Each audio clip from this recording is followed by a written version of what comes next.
Kita pergi ke Wisma Putra, kita bawa keluarga lebih daripada 28 keluarga mangsa 2 hari yang lepas untuk membawa keluarga-keluarga ni untuk berjumpa dengan Wisma Putra untuk mengatakan bahawa ada di kalangan anak mereka yang masih lagi terperangkap dalam tempoh 3 tahun dan tak pulang-pulang lagi.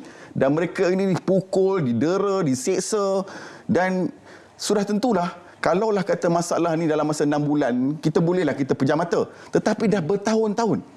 Sebab itu kita perlu mencari satu langkah yang lebih holistik dengan kita memperkasakan langkah yang sedia ada untuk mencari satu solusi yang lebih agresif, memberi tekanan kepada negara-negara ASEAN. Saya bagi tahu sebagai contoh. Silakan.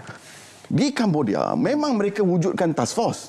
Saya tak nafikan mereka wujudkan task force dan kita mengucap ribuan terima kasih kepada kerajaan Cambodia kerana mewujudkan task force tersebut. Tetapi sejauh mana keberkesanan task force yang sedia ada tu di Cambodia hingga terdapat lagi banyak lagi scam center di Sihanoukville, di Kampung Cham dan di Phnom Penh. Sebab itu, trend peningkatan kalau tengok daripada tahun 2021, 2022, 2023, penurunan rakyat Malaysia yang diperdagangkan di Cambodia. Tetapi pada tahun 2024 dan 2025, jumlah semakin ramai.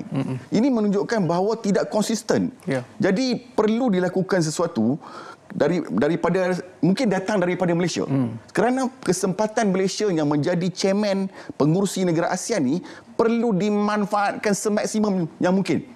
Kalau cerita-cerita lain, betul saya setuju bahawa ASEAN ni adalah perbincangan yang bertajuk ekonomi dan lain lagi. Tetapi kita tidak boleh lupakan juga isu yang wujud lagi rakyat Malaysia yang dipukul di sana.